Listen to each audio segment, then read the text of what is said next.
1864 Philips ക്ലെയ്റ്റർ എന്ന് പറയുന്ന ഒരു ബ്രിട്ടീഷ് സുവോളജിസ്റ്റ് അദ്ദേഹം മാമൽസ് ഓഫ് മഡഗാസ്കർ എന്ന ടൈറ്റിലുള്ള ഒരു പേപ്പർ പബ്ലിഷ് ചെയ്തു. ഇദ്ദേഹത്തിന്റെ ഈ ഒരു പേപ്പറിൽ ഒരു ലോസ്റ്റ് കോണ്ടിനെന്റിനെ പറ്റിയിട്ടുള്ള ഒരു ഐഡിയ ഇദ്ദേഹം പ്രൊപ്പോസ് ചെയ്യുന്നുണ്ട്. ഇതൊരു തിയറി മാത്രമല്ലായിരുന്നു, ഇത് സയന്റിഫിക്കലി പ്രൂവൺ ആയിട്ടുള്ള ഒബ്സർവേഷൻസ് ആയിരുന്നു. സംഭവം എന്താ വെച്ചാൽ, ലീമർ എന്ന് പറയുന്ന ഒരു ക്രീച്ചർ ഉണ്ട്. നിങ്ങളിപ്പോ മഡഗാസ്കർ എന്ന് പറയുന്ന സിനിമ കണ്ടിട്ടുണ്ടെങ്കിൽ അതിന്റെ അകത്ത് ഈ ക്യാരക്ടറാണ് ശരിക്കും ആ ഒരു ജീവി. പക്ഷേ സ്ട്രേഞ്ച് ആയിട്ടുള്ള കാര്യം എന്താ വെച്ചാൽ, ലീമറിന്റെ അവശിഷ്ടങ്ങൾ മഡഗാസ്കറിന്റെ അടുത്തെടുക്കുന്ന ആഫ്രിക്കയിലും മിഡിൽ ഈസ്റ്റിലും ഒന്നും കാണാൻ കഴിയില്ല. അങ്ങേ അറ്റത്തെടുക്കുന്ന ഇന്ത്യയിലാണ് കാണാൻ കഴിയുന്നത്. ഇത്തരത്തിലുള്ള ഒബ്സർവേഷൻ എക്സ്പ്ലെയിൻ ചെയ്യണമെങ്കിൽ ഒരേ ഒരു റീസൺ ഉള്ളൂ. അതായത് ഒരുപാട് വർഷങ്ങൾക്ക് മുമ്പ് ഇന്ത്യയും മഡഗാസ്കറും കണക്റ്റഡ് ആയിരുന്നു. ഇദ്ദേഹത്തിന്റെ തിയറി അനുസരിച്ച് നമ്മുടെ ലോകത്ത് ഒരു വലിയ കോണ്ടിനെന്റ് ഉണ്ടായിരുന്നു. അതായത് മഡഗാസ്കറും ഇന്ത്യയും കണക്ട് ചെയ്യുന്ന ഒരു കോണ്ടിനെന്റ് പോലത്തെ ഒരു ലാൻഡ് മാസ് ഉണ്ടായിരുന്നു. ഈ തിയറിറ്റിക്കൽ ആയിട്ടുള്ള ഒരു കോണ്ടിനെന്റിനെ ഇദ്ദേഹം ലെമൂലിയ എന്നാണ് വിളിച്ചിരുന്നത്. അതായത് ലീമർ എന്ന് പറയുന്ന ഒരു ആനിമലിനെ ഇൻസ്പയർ ചെയ്തിട്ടാണ് ശരിക്കും അങ്ങനത്തെ ഒരു പേര് അദ്ദേഹം കൊടുത്തത്. 1864 ഇത്തരത്തിലുള്ള ഐഡിയ വളരെ സ്ട്രെയിഞ്ച് ആയിട്ട് നമുക്ക് തോന്നിച്ചേക്കാം. പക്ഷേ ഇദ്ദേഹം മാത്രമായിരുന്നില്ല, ഒരുപാട് ആൾക്കാരും ഇദ്ദേഹം പോലത്തെ ഒരു കൺക്ലൂഷനിലേക്ക് വരുന്നുണ്ട്. ആ കാലത്തുള്ള സയന്റിസ്റ്റുമാര് ലൈഫ് ലോങ് റിസർച്ചിന്റെ കൺക്ലൂഷനും ഇതേപോലത്തെ സംഭവങ്ങളൊക്കെ തന്നെയാണ്. ഇത് വർഷം 1800 ആയതുകൊണ്ട് തന്നെ ഈ ഇത്തരത്തിലുള്ള സയന്റിഫിക് സംഭവങ്ങളൊക്കെ നമ്മൾ തെളിയിക്കണമെങ്കിൽ വളരെ ഡീപ്പ് ആയിട്ടുള്ള ഒബ്സർവേഷൻസ് വേണ്ടി വരും. നമുക്ക് ഇപ്പോൾ ആണെങ്കിൽ ഒരുപാട് ടെക്നിക്കൽ ബാക്കപ്പ് ഉള്ളതുകൊണ്ട് തന്നെ നമുക്ക് ഒരുപാട് സംഭവങ്ങളൊക്കെ പെട്ടെന്ന് കിട്ടും. പക്ഷെ ആ കാലത്ത് ഇങ്ങനത്തെ ഒരു സംഭവം തെളിയിക്കണമെങ്കിൽ ഒരുപാട് സയന്റിഫിക് ഒബ്സർവേഷൻസ് വേണ്ടി വരും. ആൽഫ്രഡ് വാലസ് ഇദ്ദേഹം ഒരു ബ്രിട്ടീഷ് ബയോളജിസ്റ്റ് ആണ്. ഡാർവിന്റെ theory of evolution by natural selection എന്ന് പറയുന്ന സംഭവങ്ങളൊക്കെ നമുക്ക് എല്ലാവർക്കും അറിയാം. അപ്പോ ഈ ഒരു സംഭവത്തിന്റെ കോ ഫൗണ്ടർ ആണ് ഇദ്ദേഹം. അതായത് ഇദ്ദേഹം ഡാർവിനെ പോലെ തന്നെ ഇമ്പോർട്ടന്റ് ആയിട്ടുള്ള ഒരാളാണ്. പക്ഷെ അൺഫോർച്ചുനേറ്റ്ലി ഡാർവിന്റെ ആ ഒരു ഫെയിമിന്റെ അടിയിൽ, ആ ഒരു ഫോർ ഷാഡോയിൽ ഇദ്ദേഹത്തെ ആരും റെക്കഗ്നൈസ് ചെയ്യുന്നില്ല എന്നുള്ളതാണ് വാസ്തവം. ഇദ്ദേഹത്തിന് വേറൊരു പേരുണ്ട്, അതായത് ഫാദർ ഓഫ് ബയോ ജിയോഗ്രഫി. അതായത് ലോകത്തുള്ള ഒരുപാട് ആനിമൽ സ്പീഷീസ് ഇല്ലേ, അതെങ്ങനെയാണ് നമ്മുടെ ലോകം മുഴുവൻ ഇങ്ങനെ സ്പ്രെഡായി എന്നുള്ളതിന്റെ ഒരു കണക്കൊക്കെ എടുത്തത് ഇദ്ദേഹമാണ്. ചുരുക്കത്തിൽ പറഞ്ഞാൽ ഇദ്ദേഹം നിസ്സാരക്കാരനല്ല, വളരെ ഫോക്കസ്ഡ് ആയിട്ടുള്ളതും വളരെ ഷാർപ്പായിട്ടുള്ള ഒരു സയന്റിഫിക് തിങ്കറും കൂടിയായിരുന്നു.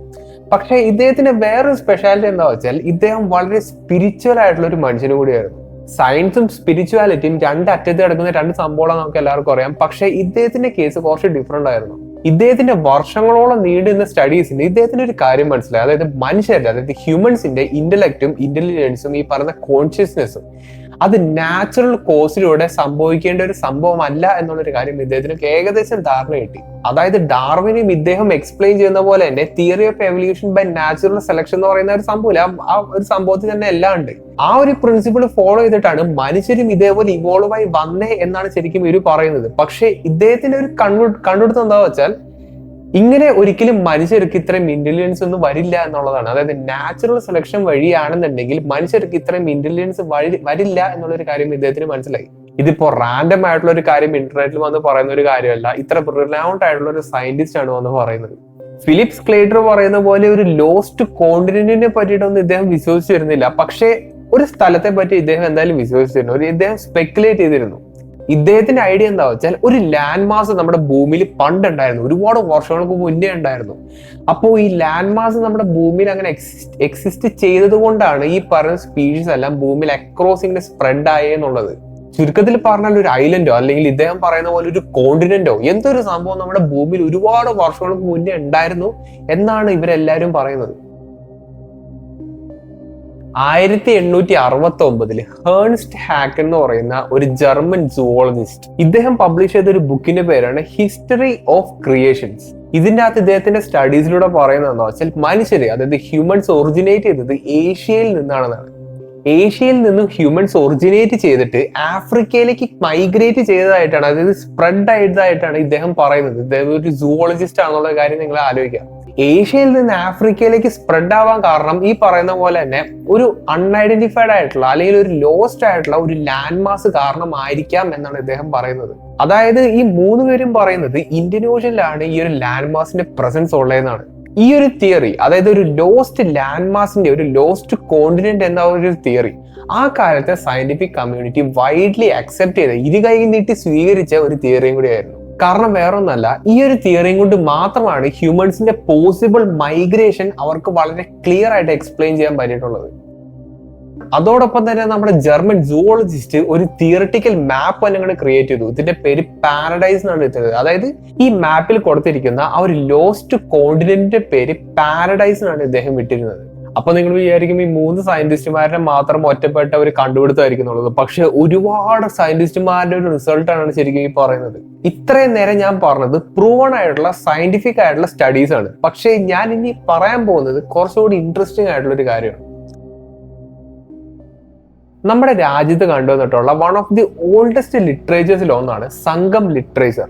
ഏകദേശം 2300ഓളം വർഷങ്ങൾ പഴക്കമുള്ള ഒരു ലിറ്ററേച്ചറാണ് ശരിക്കും ഇത്. ഇത്രയും വർഷങ്ങൾക്ക് മുന്നേ എഴുതപ്പെട്ട ഒരു ലിറ്ററേച്ചറിനകത്ത്, ഒരു ബുക്കിന്റെ അകത്ത് കൊടുത്തിരിക്കുന്ന കാര്യങ്ങൾ ഞാനിപ്പോൾ വളരെ ക്ലിയർ ആയിട്ട് പറഞ്ഞുതരാം. ഒരുപാട് വർഷങ്ങൾക്ക് മുമ്പ് വളരെ അഡ്വാൻസ്ഡ് ആയിട്ടുള്ള ഒരു സിവിലൈസേഷൻ, അത് നമ്മുടെ ഈജിപ്ഷ്യൻ സിവിലൈസേഷനെ വളരെയധികം ഒരുപാട് വർഷങ്ങൾ പ്രീഡേറ്റ് ചെയ്യുന്ന ഒരു സിവിലൈസേഷൻ, ഇത്തരത്തിലുള്ള ഒരു സിവിലൈസേഷൻ നമ്മുടെ ഭൂമിയിൽ ഫ്ലറിഷ് ചെയ്തിരുന്നു എന്നാണ് ശരിക്കും ഈ ഒരു ലിറ്ററേച്ചറിനകത്ത് പറയുന്നത്. ഇതിനോട് സിമിലർ ആയിട്ടുള്ള ഒരു കോണ്ടെക്സ്റ്റ് തന്നെയാണ് ശരിക്കും അനുനാക്കിലും പറയുന്നത്. പക്ഷെ ഇവിടുത്തെ ഒരു കുഴപ്പം എന്താ വെച്ചാൽ, സംഘം ലിറ്ററേച്ചറിൽ കൊടുത്തിരിക്കുന്ന ആ ഒരു അഡ്വാൻസ്ഡ് ആയിട്ടുള്ള ഒരു സിവിലൈസേഷൻ അവർ ഫ്ലറിഷ് ചെയ്തിരുന്നത് ഇന്ത്യൻ ഓഷ്യന്റെ ആ ഒരു ഭാഗത്തുള്ള ഒരു സ്ഥലത്താണെന്നുള്ളതാണ്. ഇന്ത്യൻ ഓഷ്യനിലെ ഒരു സ്ഥലം എന്ന് പറയുമ്പോൾ അതെന്തായാലും ഒരു ഐലൻഡോ അല്ലെങ്കിൽ ഒരു കോണ്ടിനെന്റോ ആയിരിക്കും. അപ്പോ ഈ ഒരു സ്ഥലത്തിന്റെ പേര് കുമാരി കാണ്ഡം എന്നാണ്. കുമാരി കാണ്ഡം എന്ന് പറയുന്ന ഒരു മിത്തിക്കൽ കോണ്ടിനെന്റ് അത് കണക്ട് ചെയ്യുന്നത് ഇന്ത്യനെയും ആഫ്രിക്കനെയാണ്. അതായത് മഡഗാസ്കർ വഴി ഇന്ത്യനെയും ആഫ്രിക്കനെയും കണക്ട് ചെയ്യുന്ന രീതിയിലാണ് ശരിക്കും ആ ഒരു കോണ്ടിനെന്റിന്റെ പ്ലേസ്മെന്റ് എന്ന് പറയുന്നത്. അതായത് ഞാൻ ഈ വീഡിയോയുടെ തുടക്കം പറഞ്ഞ ഒരു 3 സയന്റിസ്റ്റുമാർ പറയുന്ന അതേ സംഭവം തന്നെയാണ് 2300 വർഷങ്ങൾക്ക് മുന്നേ ഒരു ലിറ്ററേച്ചറിനകത്ത് എഴുതി വെച്ചിരിക്കുന്നത്. അപ്പോ സംഘം ലിറ്ററേച്ചർ അനുസരിച്ച് ഈ ഒരു മിത്തിക്കൽ ഐലൻഡിന്റെ ചുറ്റുപാടുള്ള ഒരു കടലില്ലേ, അതായത് മൊത്തത്തിലുള്ള ഒരു സീയില്ലേ, ആ സീ ലെവല് പയ്യെ കൂടി വന്നു. അങ്ങനെ സീ ലെവല് കൂടി വന്നപ്പോൾ ഈ ഐലൻഡിനകത്തുള്ള ആൾക്കാർക്ക് വേറൊരു മാർഗം ഉണ്ടായിരുന്നില്ല ഇന്ത്യയിലേക്ക് മൈഗ്രേറ്റ് ചെയ്യുക എന്നുള്ളൊരു മാർഗം ഒഴിച്ച്. അതുകൊണ്ട് തന്നെ ഈ ഐലൻഡിലുള്ള ആൾക്കാരെല്ലാവരും ഇന്ത്യയിലേക്ക് മൈഗ്രേറ്റ് ചെയ്തതായിട്ടാണ് ശരിക്കും ഈ ലിറ്ററേച്ചറിൽ പറയുന്നത്. ഇതിപ്പോ ഒരു പുഴ കവിഞ്ഞൊഴുകിയ കാര്യമല്ല പറയുന്നത്, നമ്മുടെ ലോകത്തിലുള്ള ഓഷ്യൻസ് ഇങ്ങനെ പൊങ്ങി വന്ന കാര്യമാണ് പറയുന്നത്. ഓഷ്യന്റെ ലെവൽ ഇത്രയും ഡ്രമാറ്റിക് ആയിട്ട് പൊങ്ങണമെങ്കിൽ അവിടെ രണ്ട് റീസൺ ഉണ്ട്. ഒന്നാമത് ഈ ഐലൻഡ് മുങ്ങി പോകുന്നതായിരിക്കും, അല്ലെങ്കിൽ ഓഷ്യന്റെ വെള്ളം നിറയുന്നതായിരിക്കും. പക്ഷെ സംഘം ലിറ്ററേച്ചറിൽ പറയുന്നത് ഓഷ്യന്റെ ലെവലിൽ റൈസ് ചെയ്യാൻ കാരണം ഐസ് ഏജിന്റെ അവസാന ഘട്ടമായതുകൊണ്ടാണെന്നാണ്. അതായത് ഐസ് എല്ലാം ഉരുകി ഇങ്ങനെ ഫ്രഷ് വാട്ടർ ആയിട്ട് ഈ ഓഷ്യനിലേക്ക് വരികയും അത് കാരണം ഓഷ്യന്റെ വെള്ളം റൈസ് ചെയ്യുന്നതായിട്ടാണ് ശരിക്കും ഇവിടെ പറയുന്നത്. അതായത് ഒട്ടുമിക്ക ബിബ്ലിക്കൽ ടേൽസിലായിക്കോട്ടെ, അനുനാക്കിയിലായിക്കോട്ടെ, പല മിത്തിക്കൽ ടേൽസിലായിക്കോട്ടെ, എല്ലായിടത്തും കൊടുത്തിരിക്കുന്ന കാര്യത്തിനോട് വളരെ സിമിലർ ആയിട്ടുള്ള ഒരു കഥ തന്നെയാണ് ശരിക്കും ഇതിനകത്തും പറയുന്നത്. ചുരുക്കി പറഞ്ഞാൽ അഡ്വാൻസ്ഡ് ആയിട്ടുള്ള ഒരു സിവിലൈസേഷൻ ഉണ്ടായിരുന്നു, അവിടെ ഫ്ലഡ് വന്നു, അത് പോയി. അനുനാക്കി ആയിക്കോട്ടെ അത് തന്നെ, ഫ്ലഡ് വന്നു, അവർ നമ്മുടെ ഭൂമി വിട്ടുപോയി. ബിബ്ലിക്കൽ ടേൽ ആയിക്കോട്ടെ സെയിം കഥ തന്നെ. ഇപ്പൊ എല്ലാത്തിലും ഒരേ കാര്യം തന്നെയാണ് കൊടുത്തിരിക്കുന്നത്. അങ്ങനെ പയ്യെ നമ്മുടെ ഫിലിപ്സ് ക്ലേറ്റർ പറയുന്ന സംഭവത്തിനോട് ലൈനപ്പായി വരുന്ന രീതിയിലാണ് ശരിക്കും ഇപ്പൊ കാര്യങ്ങളൊക്കെ കിടക്കുന്നത്. അപ്പൊ ശരിക്കും എന്തായിരിക്കും സത്യാവസ്ഥ? ഈ പറയുന്ന അനുനാക്കിയുടെ ടേൽസിലായിക്കോട്ടെ, ഇപ്പൊ ഇതിന്റെ അകത്തായിക്കോട്ടെ, ഇപ്പൊ മനൂസ് ഫ്ലഡ് എന്ന് പറയുന്ന ഒരു സംഭവം ആയിക്കോട്ടെ, അങ്ങനെ പല സംഭവത്തിലും ഈ ഫ്ലഡിനെ പറ്റിയിട്ട് വളരെ എടുത്തിങ്ങനെ പറയുന്നുണ്ട്.